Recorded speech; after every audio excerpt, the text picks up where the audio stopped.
Amén. Muy bien, vamos a pasar a la palabra del Señor. Les invito que vamos al libro de Apocalipsis. Hoy día pasamos al capítulo 7 y vamos a considerar este texto, hermanos, que es muy especial. Y vamos a leer allí, hermanos, y vamos a meditar en este texto. Vamos a intentar, hermanos, entenderlo desde la perspectiva que lo hemos venido haciendo, ¿cierto? No desde la perspectiva de la tierra, sino que desde el cielo, la realidad de la iglesia, hermanos, hasta que Cristo venga.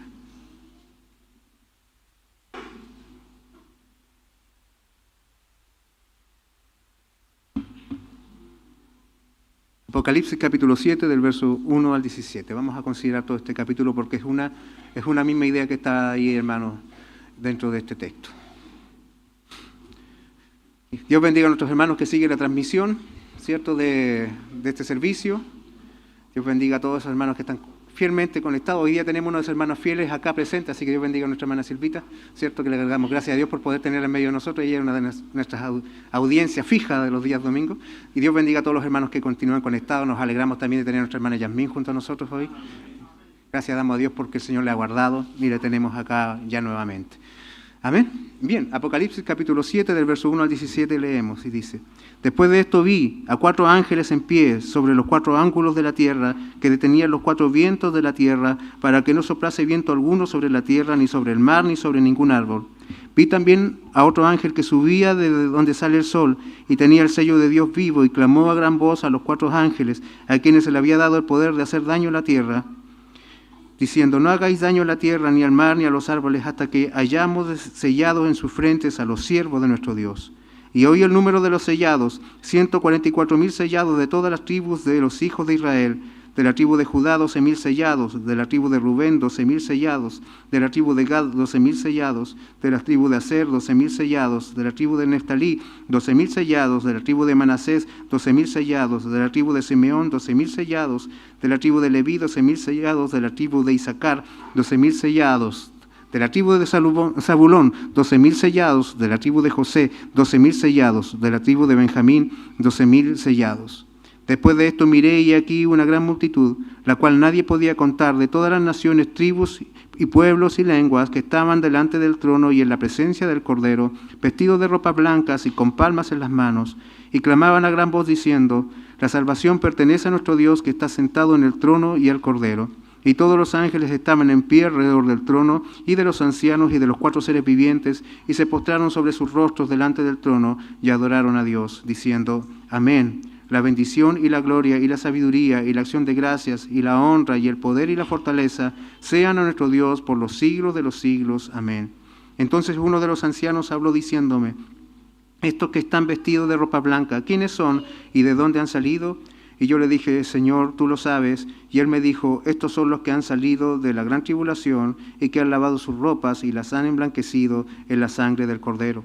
Por esto están delante del trono de Dios y le sirven de día y de noche en su templo, y el que está sentado sobre el trono extenderá su tabernáculo sobre ellos, y ya no tendrán hambre ni sed, y el sol no caerá más sobre ellos, ni calor alguno, porque el Cordero que está en medio del trono los pastoreará, y los guiará a fuentes de agua viva, y Dios enjugará toda lágrima de los ojos de ellos. Amén.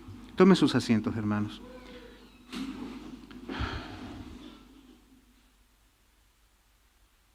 Cuando iniciamos esta segunda sección del libro de Apocalipsis, ¿cierto?, dijimos que debemos tener en cuenta algo muy importante, es que mientras avanzamos del capítulo 4 al 8, todo esto es parte de una visión que le es dada a Juan y que él lo describe en la medida que le es dado a conocer, pero que no necesariamente esto, hermanos, conlleva un orden cronológico de eventos, sino que más bien se trata en algunas ocasiones, hermanos, de una misma revelación o de una revelación para una misma realidad dentro de un mismo contexto con 2 imágenes diferentes para complementar aquella revelación que el Señor está entregando.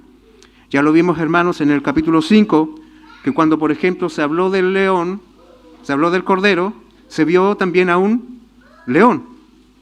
¿Y esto qué es? Son 2 revelaciones para una misma realidad dentro de un mismo contexto, ¿cierto? Con eso tenemos una visión más completa acerca de lo que el Señor está mostrando.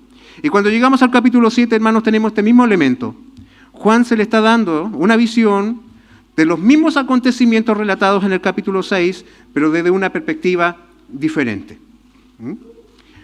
La realidad, hermanos, de la historia ha mostrado que no por ser cristianos estamos libres de las dificultades de la vida. El sufrimiento normalmente nos alcanza.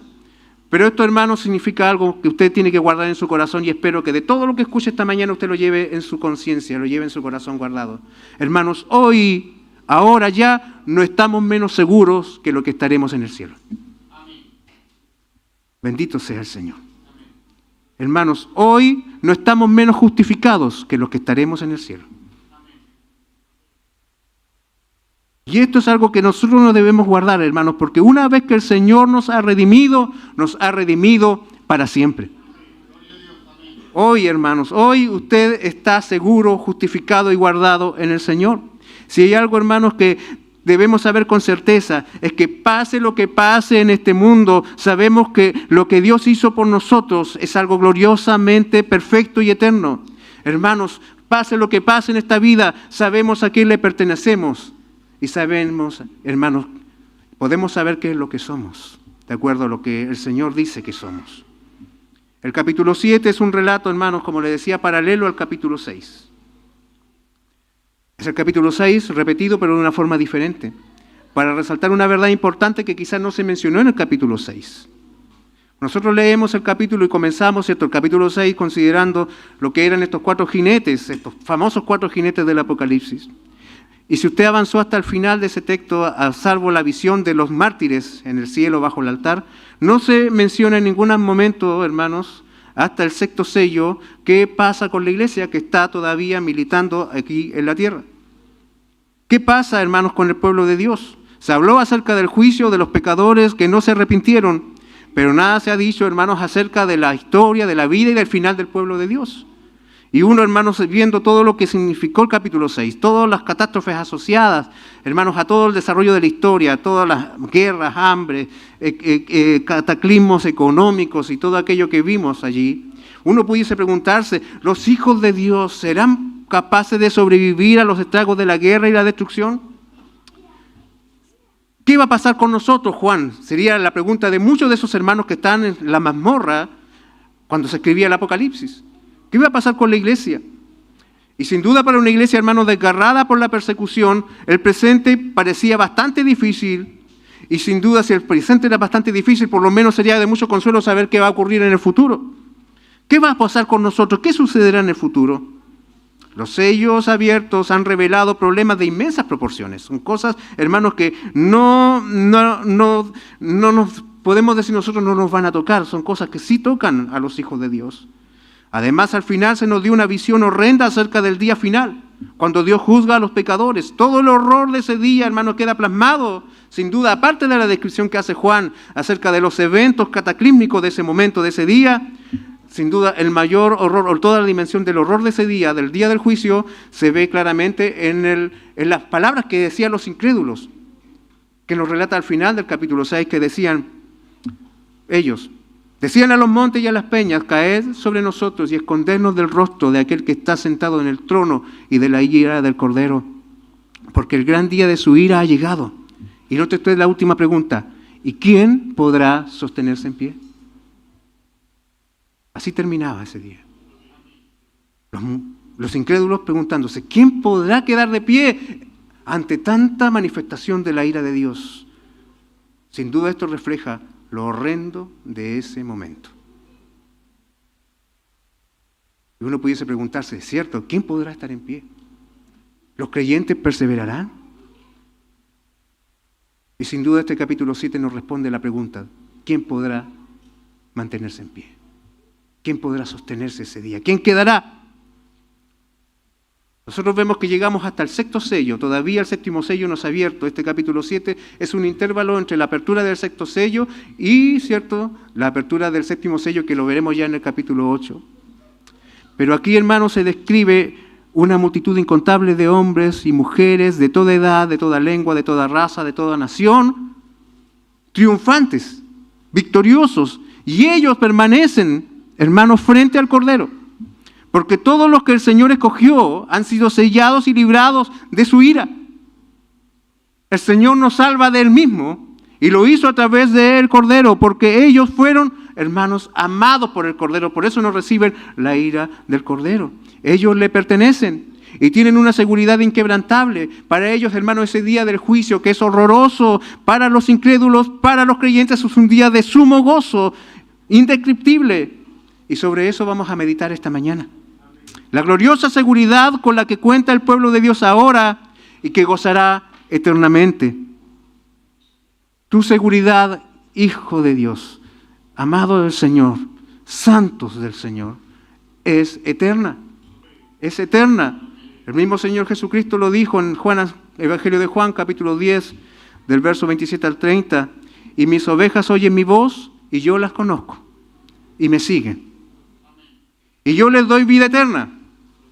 Amén. Vida eterna. Y no perecerán jamás, ni nadie las arrebatará de mi mano. Mi Padre que me las dio es mayor que todos, y nadie las puede arrebatar de la mano de mi Padre. Yo y el Padre uno somos. Vea usted en quién descansa la seguridad del creyente. ¿Descansa en la piedad del creyente? ¿Descansa en la sabiduría del creyente?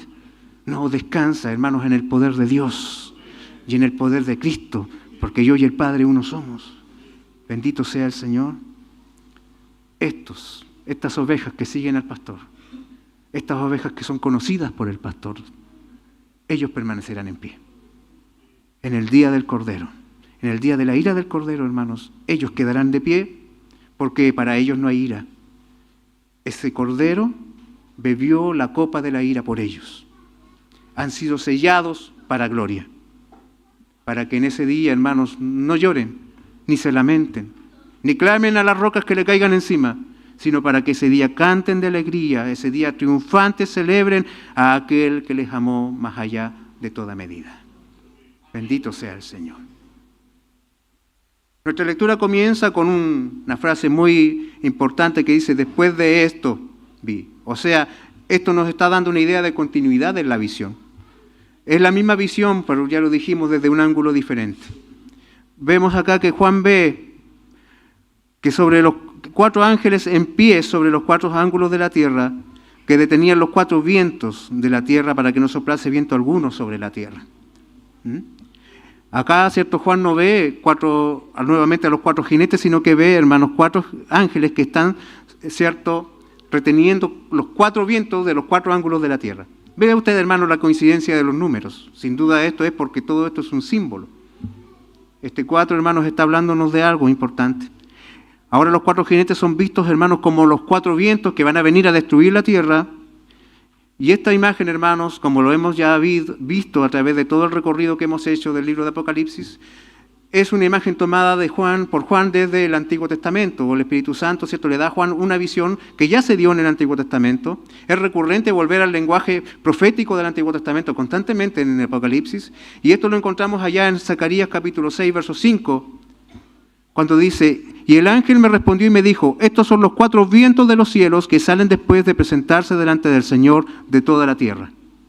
Los 4 vientos aparecen también allá en Zacarías. Y estos ángeles tienen una misión. ¿Cuál es la misión de los ángeles? Detenía los 4 vientos de la tierra para que no soplase viento alguno sobre la tierra, ni sobre el mar, ni sobre ningún árbol. Note usted esto, lo que se atribuyó a los 4 instrumentos del mal en el capítulo 6, o sea, esos 4 jinetes, ahora se atribuye, cierto, también un poder glorioso sobre estos 4 ángeles en el capítulo 7. Vemos, hermanos, con esto algo, que Dios es el soberano supremo sobre todos los eventos que ocurren en la historia. Nada pasa sino porque Dios lo permite. Y nada ocurre, hermanos, cuando Dios dice no. Amén. Incluso Satanás, hermanos, no puede hacer todo el mal que él desea. Solamente le es permitido hacer aquello que está conforme al decreto de Dios. Ahora vemos, hermanos, de que estos ángeles sujetan los vientos. Impiden, hermanos, que la manifestación de la ira de Dios contra los malos también afecte a aquellos que temen y obedecen a Dios.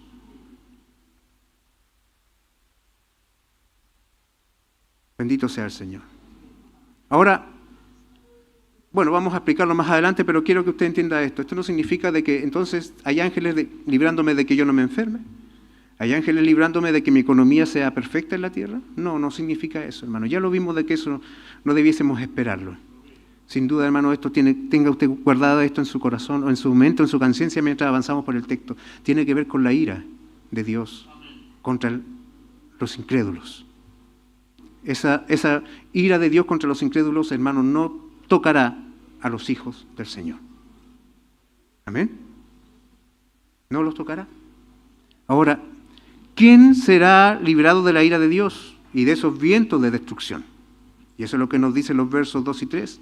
Dice que inmediatamente vi también a otro ángel que subía de donde sale el sol y tenía el sello del Dios vivo.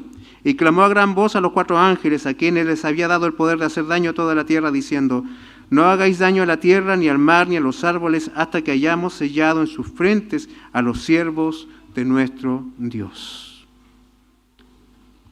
Los juicios no se llevarán a cabo hasta que los siervos de Dios sean identificados y asegurados mediante el sello de Dios que le ha sido dado a este ángel. De eso es lo que leemos. Ahora en el capítulo 5, hermanos, vimos un rollo que estaba sellado, ¿cierto? Ahí hay un tipo de sello, hermanos, que impedía la apertura del rollo, ¿cierto? A menos que fuera hecho por alguien que fuera digno. Una persona indigna, un ser indigno, no podía tomar estos sellos y romperlos. Estos sellos, hermanos, este sello que se le pondrá a los santos del Señor, a los siervos de Dios, impedirá de que la ira de Dios les alcance.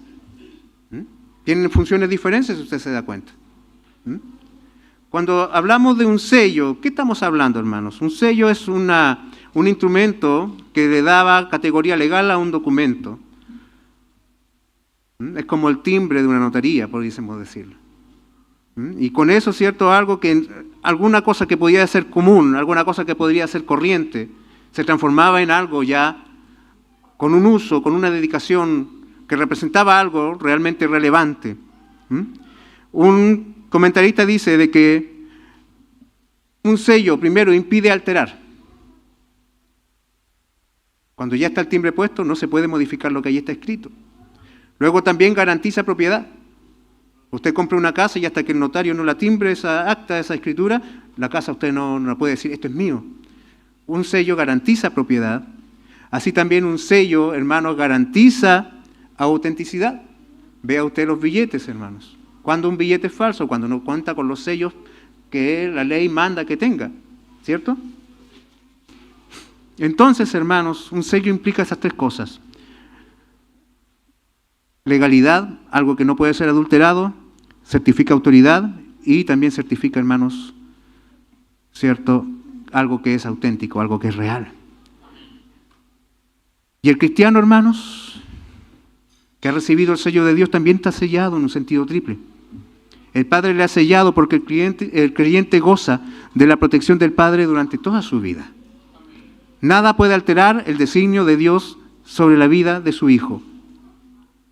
También, hermanos, vemos que el Hijo ha sellado al creyente porque con su propia sangre preciosa le ha comprado y le ha redimido. Y por lo tanto eso certifica de que ese creyente le pertenece al Señor. Y también, hermanos, el Espíritu Santo ha sellado al creyente, al Hijo de Dios lo ha sellado, para que ese creyente, hermanos, lleve en su vida las evidencias de que Él es del Señor. El propósito del sello que lleva este ángel, hermanos, es certificar a alguien como propiedad de Dios. Es una marca, es un sello que garantiza protección a aquel que tenga este sello. Es la distinción que se le da a los hijos de Dios, de manera que el juicio es, en un sentido como lo vemos acá, detenido. No hagáis daño hasta que todos sean sellados. No completen, ¿cierto?, la obra de la ira de Dios hasta que todos los que deben ser sellados tengan ese sello.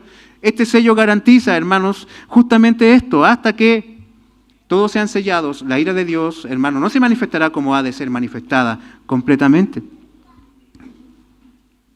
Es una distinción que permanece en la frente de los hijos de Dios.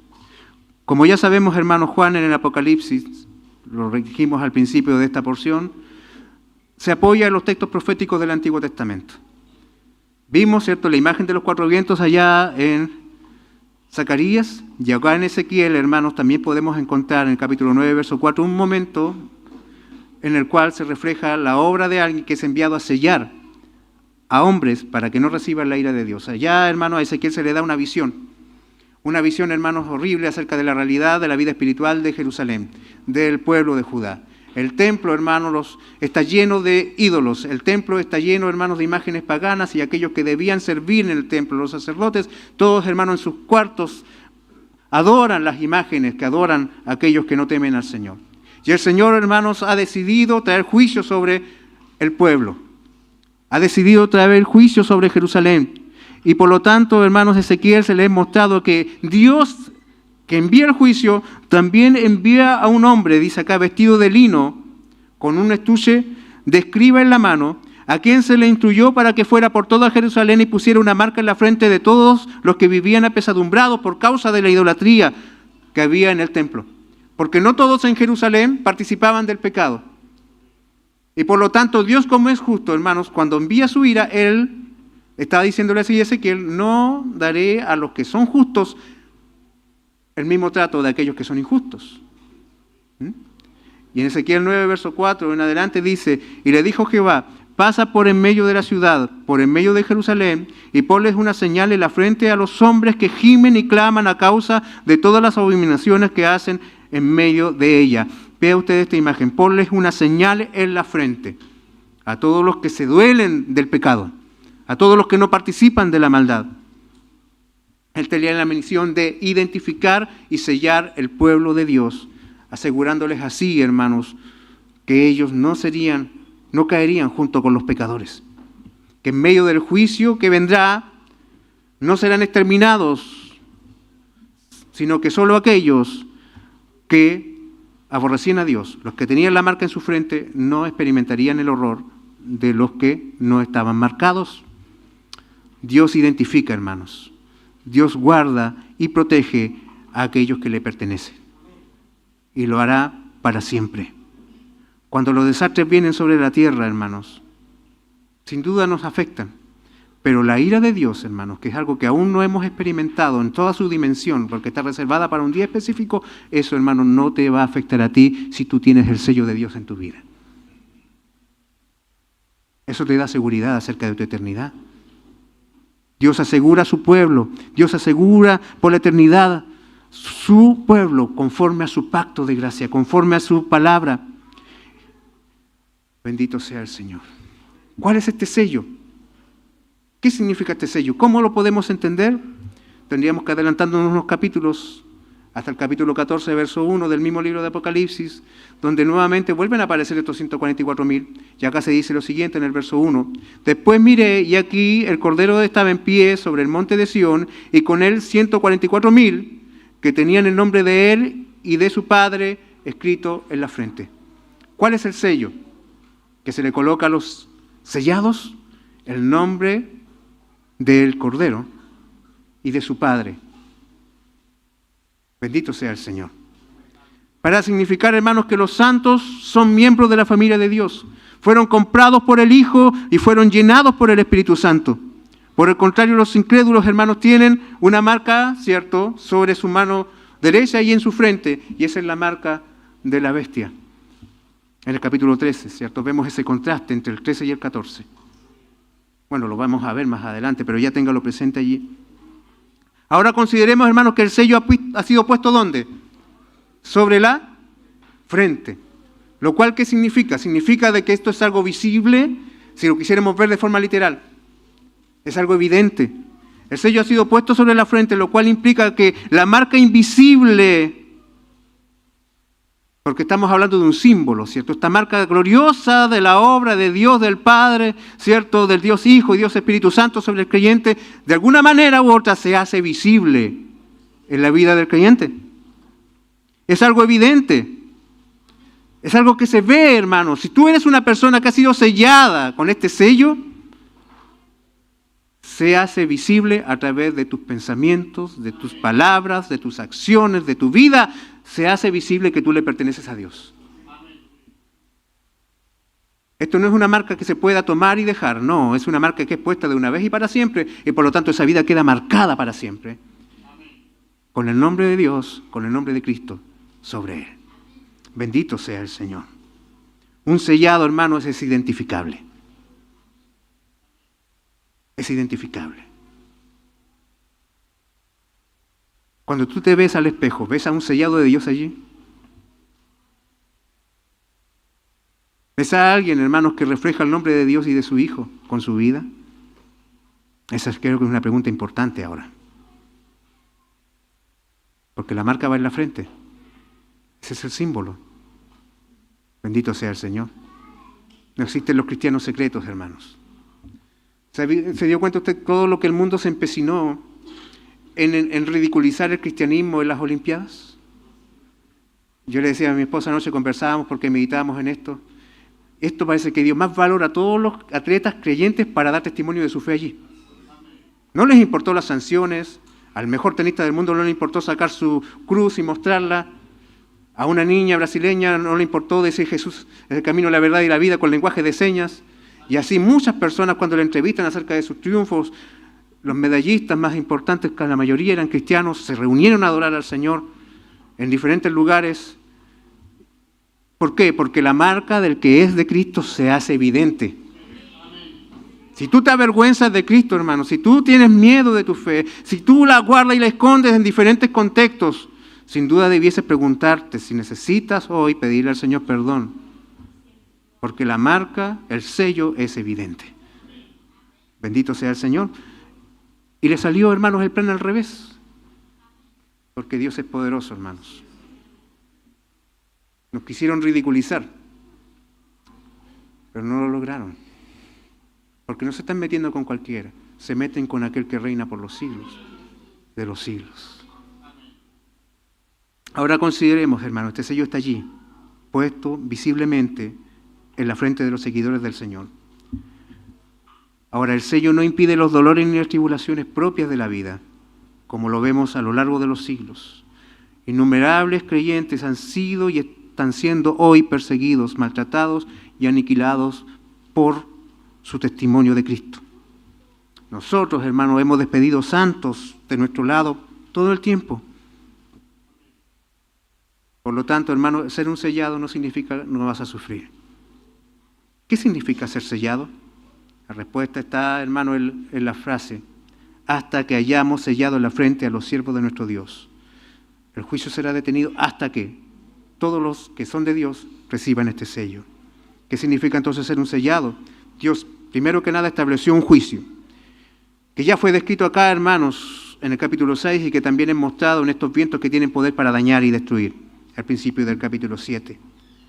Y cuando el último hermano de los santos se haya unido a la iglesia del Señor y haya recibido el sello, entonces vendrá el juicio.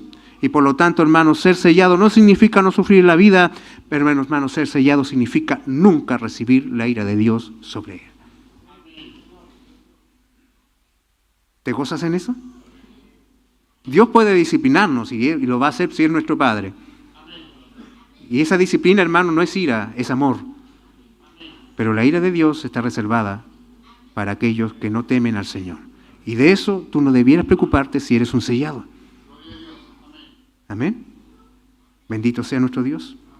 Los ángeles que marcan a los creyentes con un sello lo protegen del juicio venidero. O sea, hermanos, Dios detendrá la manifestación de su ira contra el pecado. Él detiene el juicio hasta que todos los escogidos hayan sido marcados con el sello de Dios, hasta que el último de los suyos sea salvo, hasta que todos los señalados desde la eternidad para salvación vengan a Él. Esto nos asegura, hermanos, que ninguno quedará afuera, que ninguno se perderá. Esto nos asegura, hermanos, de que si el Señor no ha venido, no es porque Él retarda su promesa, es porque Él, hermanos, ha mandado a sellar a todos los que deben ser sellados. Amén. Y eso tú no sabes cuándo va a ocurrir. Yo tampoco. ¿En qué entonces tiene que afectar eso en mi vida? Es que sin duda, hermanos, yo debo ser alguien comprometido con el Evangelio, hablando del Señor, mostrando el Evangelio, porque todos deben ser sellados, los que han sido señalados. Amén. Esto nos abre una ventana para el evangelismo, nos muestra una oportunidad para compartir la palabra del Señor, pero también nos lleva, hermanos, a hacernos la pregunta individualmente. ¿Seré yo uno de aquellos que tienen el nombre de Dios y de Cristo puesto en mi frente? ¿Vives como un sellado? ¿Es posible que te identifiquen como uno de estos que recibirán y que han recibido el sello de Dios en sus vidas? Dios nos ayude. Bendito es el Señor. ¿Estás comprometido con la santidad? ¿Amas la palabra de Dios? ¿Amas a Cristo? ¿Amas su iglesia? ¿Sirves al Señor? ¿Le buscas constantemente? ¿Le sirves? Bendito sea Dios. ¿Quién mejor que tú conoces las respuestas a esas preguntas? Sin duda Dios las sabe mejor que tú, pero debiésemos hacernos esas preguntas hoy. Amén. Ahora Juan dice en el capítulo 5, algo que yo creo que es muy importante y muy interesante. Dice que, perdón, el verso 4 dice, y oí el número de los sellados. Y este número es una cantidad, 144,000 sellados de todas las tribus de Israel. Yo sé que este número es muy llamativo porque hay muchas teorías al respecto, ¿cierto? Los testigos de Jehová tienen una y lamentablemente la repiten muchos evangélicos. Cuando habla de la tribu de Israel, sin duda muchas personas que se abrazan la teoría dispensacionalista también, la abrazan tomando estos textos. Pero hermano, yo quiero que la veamos desde la coherencia que nos aporta nuestro sistema de doctrina. Reformado, confesional, en que abrazamos, hermanos, nuestro sistema interpretativo o lo fundamentamos sobre la teología bíblica, donde vemos que la Escritura es un todo de principio a fin, que es continua de principio a fin. Amén. Y hermano, yendo a lo más elemental de que debiésemos considerar todo predicador cuando se mete con un libro como este, que es un libro apocalíptico. Su lenguaje, por lo tanto, es simbólico. No puedo, hermano, darle interpretaciones literales así a mi antojo a un texto que constantemente me está hablando en un sentido simbólico. Los números acá representan otra cosa más que el mismo número. ¿Se acuerda del número 7? No habla que es un número de la suerte, sino que nos está hablando, hermanos, de plenitud. ¿Cierto? Y acá entonces, por lo tanto, si yo ya tengo eso en mi mente como predicador, si soy serio y me tomo en serio el trabajo de predicador, hermano, entiendo de que yo no debo darle a este número un significado literal. Es un número simbólico, parto de allí. Amén. Ahora, ¿por qué digo yo de que este número es un número simbólico? Pero primero veamos lo que Juan ve, hermanos, lo que Juan ve. Lo que Juan escucha, ¿cierto? Juan escucha, ¿cierto?, que hay un número, 144,000, sellados de todas las ciertas tribus que vienen desde los hijos de Israel. 12,000 de cada tribu. Y luego se mencionan, hermanos, las tribus y los 12,000 que pertenecen a cada una de esas tribus. Ahora, si usted se fija, cuando se mencionan las tribus, no se mencionan en el orden en el cual los hijos nacieron. Van en un orden, hermanos, alternativo a como usted lo encuentra ya en el Génesis. De hecho, se pone en el principio a Judá. Y el primero en nacer fue Rubén. Rubén era el primogénito, pero acá en el lugar del primogénito se menciona, si quisiéramos darle ese sentido, a Judá. ¿Por qué? ¿Debiésemos guardar eso allí? También, hermanos, no se menciona la tribu de Dan y Efraín. Y se nombra, hermanos, a José. Cuando José, hermanos, no recibió heredad, y en su lugar lo recibieron sus hijos, Efraín y Manasés. Uno pudiese ver, bueno, si usted considera esto y entiende de que esto es un símbolo, se da cuenta del porqué de este orden. Judá es la casa de la cual viene el Salvador. Desde él viene la salvación para todas las otras tribus. Amén.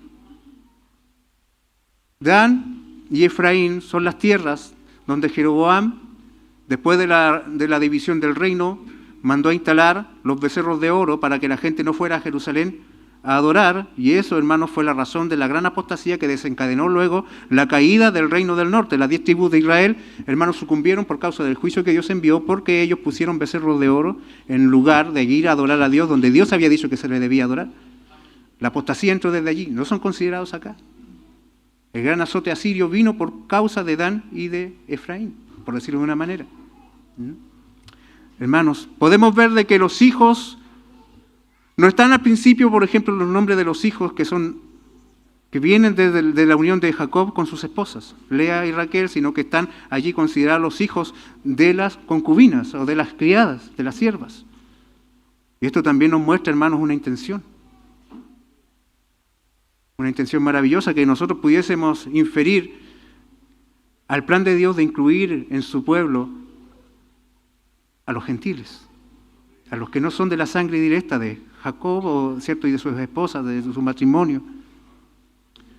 Si tú consideras, querido hermano, todos estos elementos, inmediatamente te tienes que, si eres honesto, intelectualmente honesto, tienes que asumir de que este número es un símbolo. No es una cantidad fija y determinada de personas. Los testigos de Jehová dicen que los únicos que se salvan son 144.000 personas. Los dispensacionalistas dicen de que son solamente gente considerada que son propios de los descendientes sanguíneos de Israel. Son israelitas étnicos.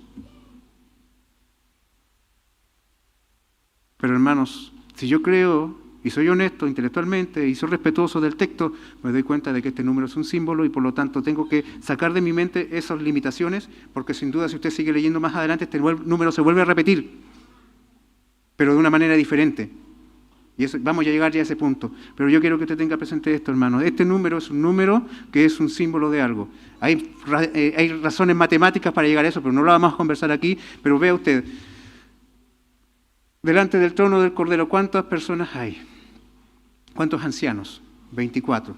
Esos 24, ¿cierto?, representan al pueblo de Israel, ¿cierto?, y a la iglesia. Si usted multiplica esos 12 por 12, ¿cuánto les da? 144, uno dijo 122, no, 144, ¿cierto? 144. Ahora, si usted considera un número que también es simbólico para representar una cantidad enorme, ¿cuál es el número que representa la cantidad grande de cualquier cosa? El 1000. Ahora, yo no estoy diciendo esto es dogmático, ustedes tienen que aceptarlo, es doctrina, vamos a ponerle a la confesión de fe. No, hermano, estoy dando un razonamiento solamente, ¿ya? Eso da una cantidad de 144.000. ¿Amén? Que nadie se le vaya al cuello a otro por pelear por los números, por favor, nunca. Yo he visto muchos hermanos peleando por los números en la Biblia. No, hermano, no hagamos eso. Es un número que representa algo muy particular. Es un lenguaje que habla de perfección, de totalidad absoluta en cuanto a todo lo que tiene que estar allí. ¿Amén? Por ejemplo, si yo me subo al auto y quiero salir con mi familia, no puedo salir con mi auto a nuestro viaje familiar, se queda uno abajo. Mi vehículo tiene 7 asientos, así que yo cuento, están los 7 asientos ocupados, entonces podemos salir. ¿Se fija? ¿Por qué? Porque 7 para nosotros es el número perfecto porque nos habla de que estamos todos. ¿Amén? No puedo salir con 6. Y si voy con 8, me tengo que preguntar, ¿y dónde salís octavo? ¿Cierto? Más tengo que extrañarme, ¿cierto? Pero, si somos 7, vamos bien. ¿Amén? Si son 12 y son 12, estamos bien. Están todos. Los de la antigua dispensación, los de la nueva dispensación. Cuando Dios se reveló en el Antiguo Testamento y después de que el Evangelio fue predicado. ¿Amén? Todos unidos en un solo cuerpo, en un solo número. ¿Amén? En un solo número, todos. Y ese 1000 nos habla de que sin duda es una cantidad grande. Grande y maravillosa. ¿Qué significa esto? Dijimos, es un número simbólico que nos habla, hermanos, de que cada uno de aquellos sellados está presente aquí. En el tiempo pasado, sellados. Lo que nos habla de una acción ya consumada, sin posibilidad de fracaso. Entonces es por lo tanto lícito pensar, hermanos, que este número, estos 144.000, corresponde a la totalidad de toda la iglesia triunfante que incluye a cada uno de aquellos que Dios conoció, predestinó, llamó y justificó. Amén. No falta ninguno aquí, ninguno de los que son su iglesia, ninguno de los que Dios escogió, ninguno de aquellos que las amó desde antes de la fundación del mundo falta en el cielo. Están todos allá. Estos son todos, hermanos, todos, sin que nadie se haya perdido. Toda la iglesia triunfante nos habla de un número perfecto, gloriosamente perfecto, donde nadie falta. ¿Te gozas en eso, hermano? ¿Te gozas en eso? ¿Cuántos extrañan a sus hermanos que han partido? ¿Cuántos añoran, hermanos, a tantos siervos de Dios, santos del Señor, mujeres, hermanos piadosas, seres queridos que sirvieron al Señor y que hoy día no están? Hermanos, no te preocupes, estaremos todos juntos otra vez. Todos juntos otra vez. Luego en el capítulo 14, verso 1 al 4, vemos de que se vuelven, le dije yo, se menciona nuevamente este número, 144,000. Y acá se nos dice nuevamente acerca de ellos. Estos son los que siguen al Cordero por donde quiera que va. Estos fueron redimidos de entre los hombres como primicias para Dios y para el Cordero. Ve usted, esta cantidad está redimida de entre los hombres. No es una limitación étnica, de raza, de nación. Es algo que trasciende a eso. Todos los que han sido redimidos por el Cordero para Dios. O sea, nos está hablando de la iglesia. Los 144,000 es la iglesia. Amén. Amén. Sé que la postura más popular para esto es decir de que Dios tiene un plan para Israel y otro para la iglesia. Pero, hermano, la más coherente con las Escrituras y la que la iglesia siempre ha enseñado desde los tiempos muy antiguos es de que Israel y la iglesia son un solo pueblo. No son dos pueblos aparte. Amén. Abraham es tu hermano. Pablo es tu hermano. No tiene, Señor, parcelas para los israelitas y los chilenos allá al final, no.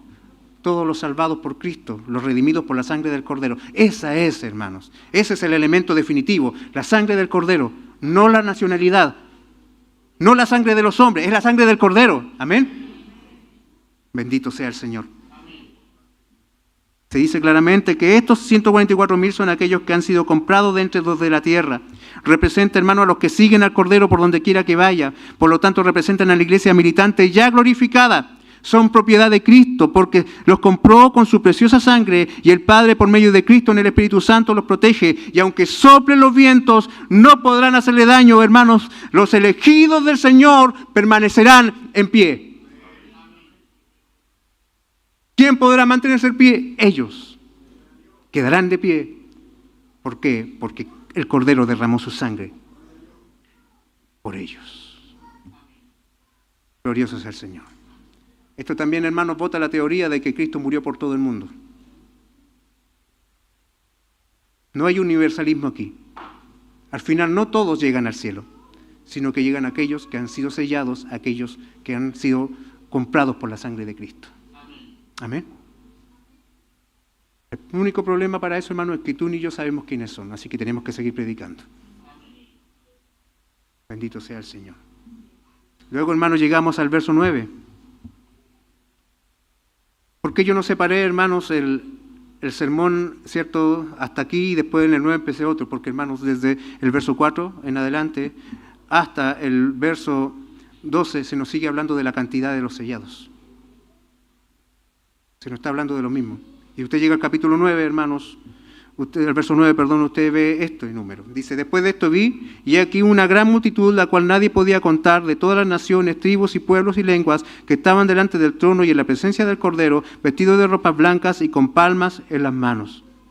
Este, hermano, es uno de esos casos donde un mismo objeto es descrito de dos formas diferentes dentro de un mismo contexto, como ocurrió, hermanos, allá en el capítulo que hablábamos del león y el cordero. Acá, hermanos, vemos el mismo número de los sellados descritos de dos formas diferentes. 144,000 acá, en el verso 4, y en el verso 9, una gran multitud de la cual nadie se podía contar. ¿Qué número es ese? Es el mismo número. Representa el mismo objeto, el mismo elemento, la misma revelación, descrito de formas diferentes. ¿Cuál es la forma descrita, hermanos? El número 144,000 que hemos visto, hermanos, es la imagen de un grupo definido y particular, conocido. Como dice ya Hechos capítulo 13, verso 48, que los que creyeron fueron todos aquellos que estaban ordenados para vida eterna. ¿Se acuerda usted de ese texto? Aquí están todos, conocidos, específicos. ¿Quiénes son estos 144,000? Todos ellos representan un número definido y particular.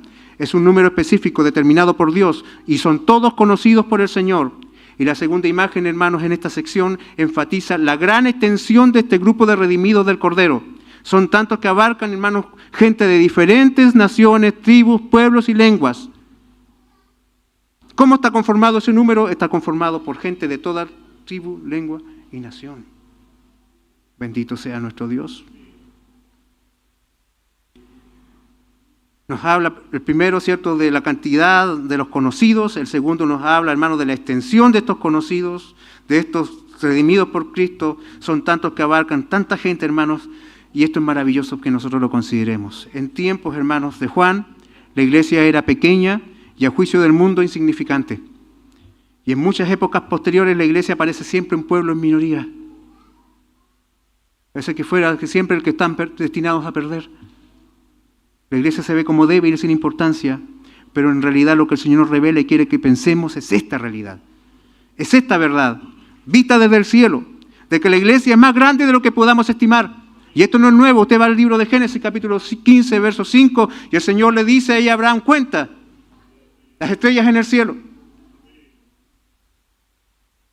Esa será tu descendencia. Incontable para el hombre, pero perfectamente conocidos por Dios, cada uno de ellos. De toda tribu, de toda lengua, de toda nación. ¿Se da cuenta cómo aquí se cae la idea de que hay separación, ¿cierto?, étnica en los cielos? No, todos llegamos allá por causa de que de la sangre del Cordero. Bendito sea el Señor. Incontables como la arena en el mar, pero todos victoriosos en el cielo, delante del trono, en la presencia del Cordero, vestidos de ropas blancas y con palmas en sus manos.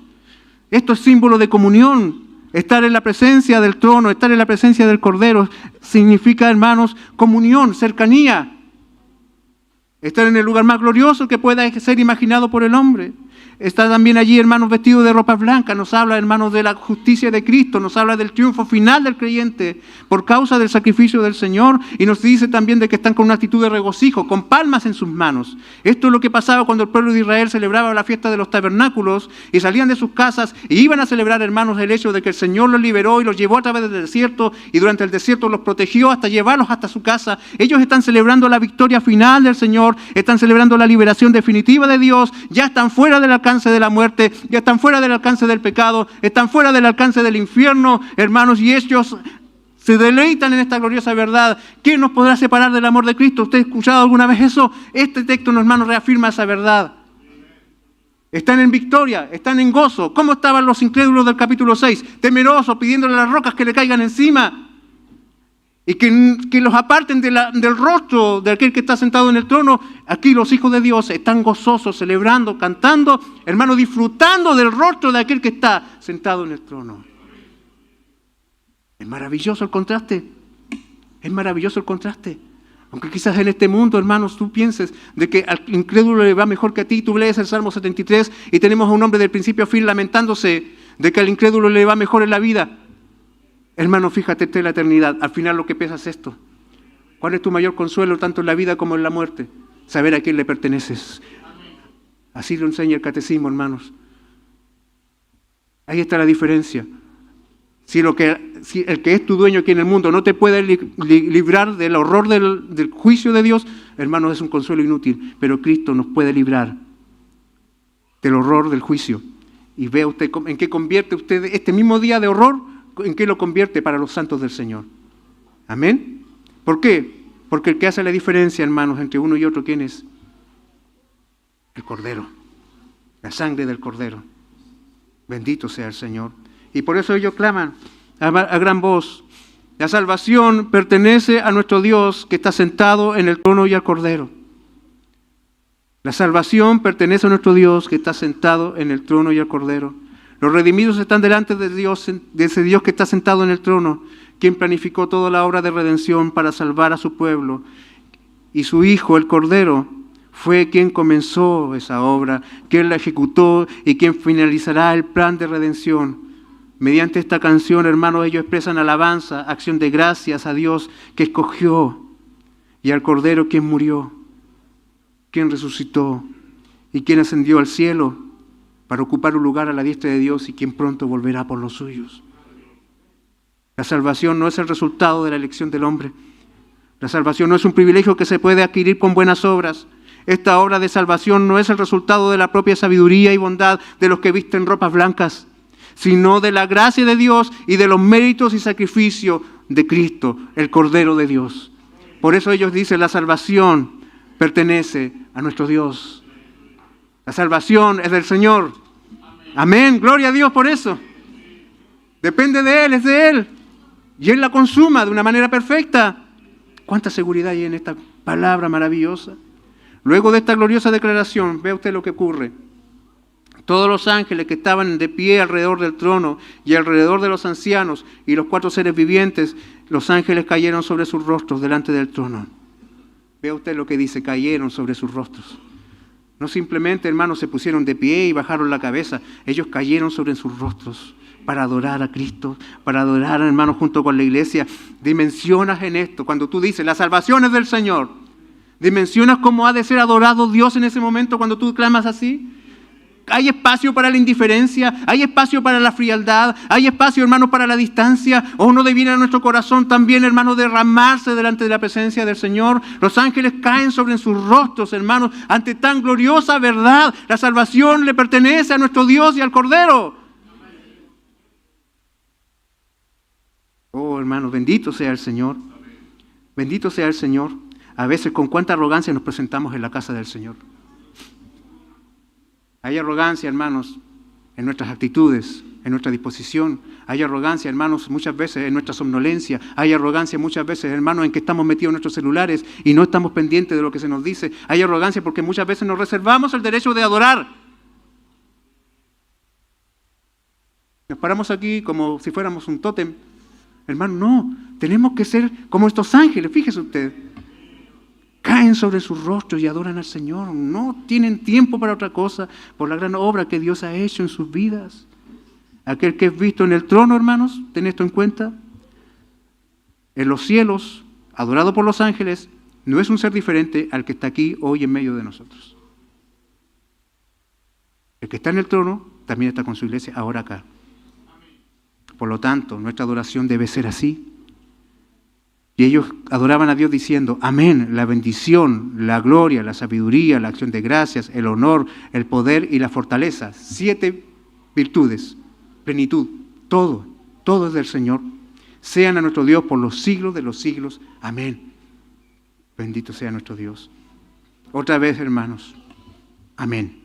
Nuestro Dios es merecedor de honor. Él es glorioso en sí mismo. Debemos alabarle por lo que Él ha sido, es y será por la eternidad. Y por la gran salvación que ha obrado en nuestro favor. Solo por gracia, solo por Cristo. Bendito sea el Señor. Esta es la seguridad de la iglesia, hermanos. Esta es la seguridad de la iglesia. Mientras pasa por el valle del dolor y la persecución, Dios guardará y protegerá a los suyos, y todo aquel que esté sellado saldrá victorioso por la gracia de Dios en Jesucristo. Amén. ¿Quiénes son estos sellados? Vimos cuántos son los sellados, ¿cierto? Esos 144,000 y esa enorme multitud nos habla de cuántos son. Y acá, hermanos, seguimos y llegamos al verso 13, y donde dice, mientras la multitud alababa a Dios, uno de los ancianos se acerca a Juan y le pregunta, ¿quiénes son estos que visten de blanco? ¿Quiénes son estos que visten de ropas blancas, cierto? ¿Quiénes son estos que están aquí hoy vestidos de ropas blancas? ¿Quiénes son? ¿Y de dónde han venido? Y sin duda Juan se estaba preguntando lo mismo. El anciano viene y le pregunta, y él le dice, ¿sabe qué? Dímelo tú mejor, porque esa pregunta me la hacía yo también. Señor, tú lo sabes. Y ahí viene la respuesta. ¿Quiénes son estos que están aquí vestidos de ropas blancas? ¿Y de dónde han venido?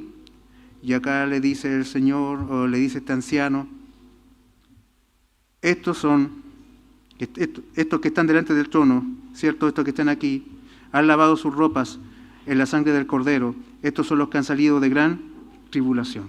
Estos son los que han salido de gran tribulación y han lavado sus ropas en las sangres del Cordero.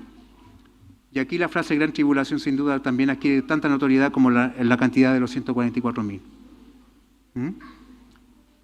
Porque hay muchas interpretaciones para esta frase. Y la más popular también es justamente con la cantidad, los mismos que dicen acerca de cuántos son los 144,000, son los que dicen que esta gran tribulación es un periodo de tiempo inmediatamente previo a la segunda venida del Señor. Algunos hablan de 7 años, otros hablan de 3 años y medio, pero esta es la etapa de la gran tribulación.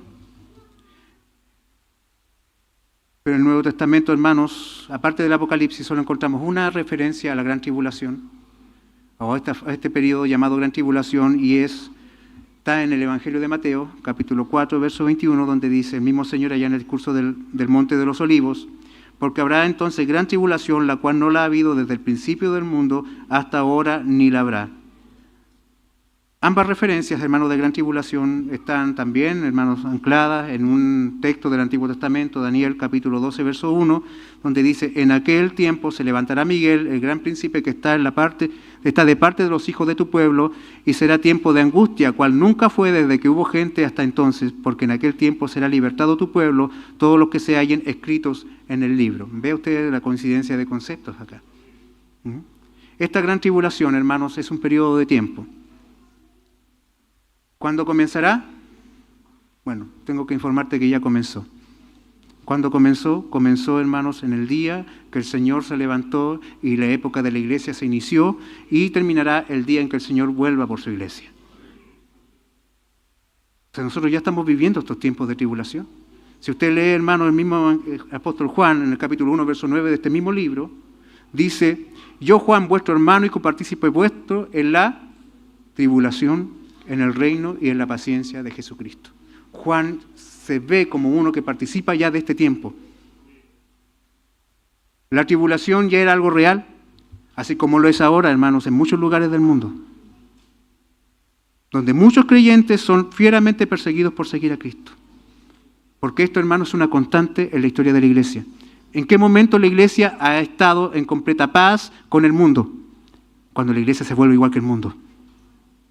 Pero mientras el creyente sea un creyente fiel, algo estará haciendo: cargando la cruz, siendo identificado, hermanos, con Cristo al punto de llegar inclusive hasta la muerte.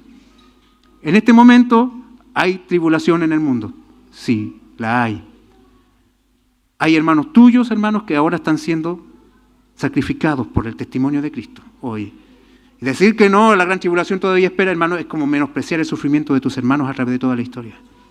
En el tiempo de la Reforma, hermanos, muchos murieron por decir: solo Cristo, solo Escritura, solo gracia. Y nunca la iglesia, hermanos, ha dejado de ser perseguida. Muchos tienen la concepción de que todo el cristianismo en el mundo es como en este lado del mundo, el lado occidental, donde si quiero voy a la iglesia, donde si quiero participo del Señor, si quiero me represento como un cristiano, puedo mutar en otra cosa cuando estoy afuera de la iglesia. Hermanos, no, en todo el mundo no es así. Hay creyentes fieles en otro lado del mundo. Y esa fidelidad le significa la muerte. Así que, hermanos, yo te invito con mucho cariño a que consideres esta enseñanza también que se está impartiendo, para que tengas una visión coherente de las Escrituras de principio hasta el final. Estos que están aquí son los que han salido de la tribulación. Estos que están aquí han sido sellados justamente para ese día. Así que, hermanos, ser un sellado, lo dijimos, no significa no tener aflicciones, pero sí significa, hermanos, llegar hasta este momento, llegar hasta este día. Efesios 4:30 dice: fuisteis sellados para el día de la redención. Además, hermanos, se dice que estos han sido lavados por la sangre del Cordero. Y esto, hermanos, no es un beneficio futuro para la iglesia. La sangre del Cordero no se aplica, hermanos, a los que sufran en los últimos 3 años de historia de la historia. Es un beneficio, es una bendición que se le da a todo hombre que es salvado a través de toda la historia. Nadie llega al cielo si no es porque la sangre del Cordero le lava. Y eso le ocurrió a los hermanos del primer siglo, le ocurrió a los hermanos de todos estos siglos hasta hoy, y seguirá ocurriendo a través de toda la historia hasta que el Señor venga. Por lo tanto, si ponemos estas dos ideas, quiénes son y de dónde han venido, para saber quiénes son los que cantan acá, tenemos que tener estas dos cosas: los que salen de la tribulación, los que han seguido a Cristo con sus vidas, cargando la cruz de principio a final, y aquellos que han sido lavados, sus vestiduras son blancas por causa de la sangre de Cristo. Entonces, ¿de qué nos está hablando otra vez? De lo mismo que nos ha venido hablando del principio hasta el final, hermanos, de toda la iglesia triunfante. Amén. De toda la iglesia triunfante. ¿Por qué? Porque el texto es coherente, hermanos. Es ordenado, está allí, es sistemático, no hay que inventar nada. La Biblia habla sola, hermanos, gloria a Dios. Y la Escritura se interpreta a sí misma. Bendito sea el Señor. Hermanos, bendito sea el Señor. O sea, hermanos, lo que veo aquí ustedes es que cada pecador que está ido de muerte a vida es lavado por la sangre del Cordero. Estos son los que cantan. Esta es su iglesia victoriosa, esta es la iglesia triunfante. Y por eso están delante del trono de Dios. Ustedes nuevamente, hermanos, noten el contraste entre estos que están aquí con los del capítulo 6, verso 17, que no pueden estar de pie frente a Dios. Y ahora mi pregunta es, ¿quién hizo la diferencia? ¿Quién logró la diferencia entre unos y otros? ¿Cuál es el elemento definitivo entre unos y otros? La sangre del Cordero. No eres tú, no soy yo, no es tu capacidad, no es la mía, es la sangre del Cordero. Es la sangre, hermanos, que derramó con su muerte, la que cubre nuestra deuda. Con su sangre, hermanos, nos lava de nuestra miserable manera de vivir y nos hace cual sacerdotes para Dios. Porque ¿cómo están estos hombres? Le sirven, dice aquí, de día y de noche en su templo, el trabajo de un sacerdote. La iglesia, hermanos, está en una constante actitud de adoración hacia el Señor. Y el que está sentado sobre el trono extenderá su tabernáculo sobre él, hermano. Esta es la respuesta. ¿Quién, cierto? El Salmo 91, verso 1. El que habita el abrigo del Altísimo morará bajo la sombra del Omnipotente. El tabernáculo de Dios, hermanos, la habitación de Dios está puesta sobre estos hombres. Ellos habitan junto al Señor. Ellos están allí resguardados por el Dios invencible. Están bajo sus alas, seguros para siempre. Hermanos, seguros para siempre. Y quiero que guardes este pensamiento en tu corazón. Seguro para siempre. Seguro para siempre. Bendito sea el Señor. Lo que resta, hermanos, solo un poco de tiempo para experimentar la gloriosa redención del Señor. Donde cada pesar vivido en el mundo caído será un mero recuerdo, hermanos. La iglesia es sacada. Y note usted lo que pasa al final. Dice en el último versículo que hemos leído. Porque el Cordero que está en medio de ellos, veamos mejor del verso 16, ya no tendrán hambre ni sed, y el sol no caerá más sobre ellos, ni calor alguno, porque el Cordero que está en medio del trono los pastoreará, y los guiará a fuentes de aguas de vida, y Dios enjugará toda lágrima de los ojos de ellos. ¿Qué es esto? Esto es un éxodo. Es un éxodo, pero más glorioso que el de Egipto, más glorioso que el de Babilonia. No es Moisés aquí, es el mismo Cordero quien pastorea a su pueblo, y lo lleva, hermanos, a un lugar donde ya no habrá más llanto, no habrá más dolor, no habrá más tristeza. Cristo nos acercó a la morada de Dios, hermanos, y lo que nos resta es este éxodo que ya está siendo guiado por el Cordero. Él nos está llevando a fuentes de agua, a delicados pastos, a una realidad, hermanos, donde las lágrimas de tristeza no existirán más. Qué gloriosa seguridad hay para los creyentes en Cristo. Seamos en esto, hermanos. A veces no logramos dimensionar el alcance de la gran obra de Cristo. Lo que hizo el Cordero no lo alcanzamos a ver en plenitud. No alcanzamos a dimensionar el gran amor de Dios. Este mismo día que será de horror para los incrédulos, es un día de gran gozo para los creyentes, porque en su frente llevan el sello de Dios, son su propiedad, son conocidos por Dios, son amados por Dios. El mismo día, hermanos, en que el sol y la luna se apaguen y las estrellas caigan del cielo, los salvados en Cristo estarán seguros, en paz. Ninguno, hermanos, perecerá. Cristo no puede perder a nadie. Si Él es lo que Él dijo que era, Él no puede perder a ninguno de aquellos que su Padre le ha dado. A todos los que escogió, todos serán glorificados.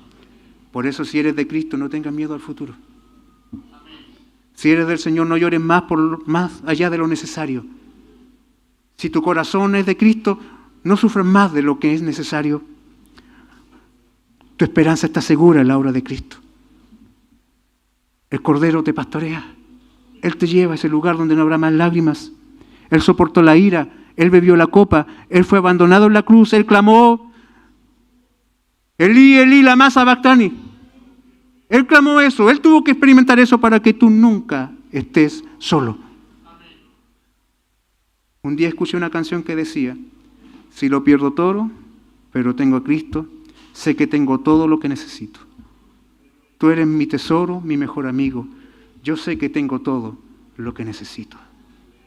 El Cordero es todo lo que necesitas, hermano. Es todo lo que necesitas. Cuando este capítulo termina, hermanos, nos termina adelantándonos el fin de todos los tiempos. Nos hace un pequeño spoiler de los últimos capítulos del libro. Él enjugará toda lágrima. Ya no habrá más dolor, no habrá más muerte, no habrá más duelo, no habrá más clamor, no habrá más tristezas, porque las primeras cosas han pasado. Ya no tendrás que acordarte más de tus enfermedades, de tus tribulaciones, ni de tu soledad, ni tus aflicciones. Todo eso será cosa del pasado. Gloria a Dios por eso. Gloria a Dios por eso. Sellados para gloria, hermanos. Eso es lo que es la iglesia. Sellados para gloria. Ahora mi pregunta es al terminar, hermanos, la misma que te dicen delante. ¿Está el sello de Dios en tu vida? ¿Está el sello de Dios en tu vida? Si no es así, el Cordero aguarda que vengas a Él. Se tienen que completar todos. Así que hoy es el día. Él espera para lavar tu vida. Él espera para quitar tu vergüenza. Él espera para sacarte de tu tristeza, para acabar con la miseria de ser culpable delante de Dios. Él quiere llevarte a vivir a su tabernáculo. Él te quiere pastorear. Él quiere que seas de Él y Él quiere ser tuyo. Sellados para gloria. Sellados para gloria. Recuerda esto, mi hermano. Cristo viene. Él regresa. Cuando llegue ese día, hermanos, para ti será el día más maravilloso que puedas haber imaginado. Me recuerdo cuando niño, cuando me preguntaban, o aquí le preguntaban, si Cristo viene hoy, ¿cuántos se van? Yo temblaba de espanto, hermanos, porque ignoraba, hermanos, las Escrituras. Hoy día, hermanos, si me preguntan, si Cristo viene, ¿cuántos se van? Yo no me demoro un segundo en decirme sí. Si Él viene hoy por todos, yo me voy. Si viene por mí, me voy igual. Me voy solo, me voy con todos, pero me voy. ¿Por qué? Porque sé que el nombre de Dios y del Cordero está en mi frente. No porque soy mejor que nadie, sino porque el Cordero murió por mí. Él es la diferencia. ¿Quién podrá estar de pie ese día? ¿Quién permanecerá en pie en el gran día terrible de la ira del Cordero? ¿Quién? Los que han sido sellados. ¿Estás contado tú allí? ¿Estás contado tú allí? Cristo es poderoso para guardar tu salvación. Amén. Toda la gloria a Dios. Por eso ellos cantan, hermanos, toda la razón para cantar. La salvación pertenece a nuestro Dios y al Cordero. Bendito sea el Señor. Pongámonos de pie y oremos al Señor. Señor, honramos tu precioso nombre a esta hora, por esta gran obra que hiciste a nuestro favor. Tú pusiste, Señor, tu nombre allí donde el nuestro, Señor, estaba, donde decía condenado, tú pusiste, Señor, salvado. Donde decía, Señor, miserable, tú pusiste, Señor, glorioso. Donde, Señor, decía condenado, donde decía perdido, tú decías encontrado. Te adoramos, Dios, porque tu sangre, la sangre del Cordero, lavó nuestras miserias. Nos compró para vida eterna. Y aunque venga lo que venga, nuestra vida está segura. Porque, oh Señor, maravilloso eres tú. Hiciste una obra poderosa en la cruz. Y aquí estamos hoy para adorarte, para bendecirte, para sumarnos a esos ángeles, caer sobre nuestros rostros y reconocer que la salvación pertenece a ti. Sellados para gloria, imposible de perdernos, no porque somos mejores, no, sino porque tú eres el Cordero de Dios que quita el pecado del mundo y lo quitaste de nosotros también. Y guardamos este día en esperanza, en gozo y gratitud. Te adoramos, Señor, y pedimos tu bendición para tu pueblo por misericordia en Cristo. Amén. Amén. Que el Dios de gracia y paz les bendiga, hermanos.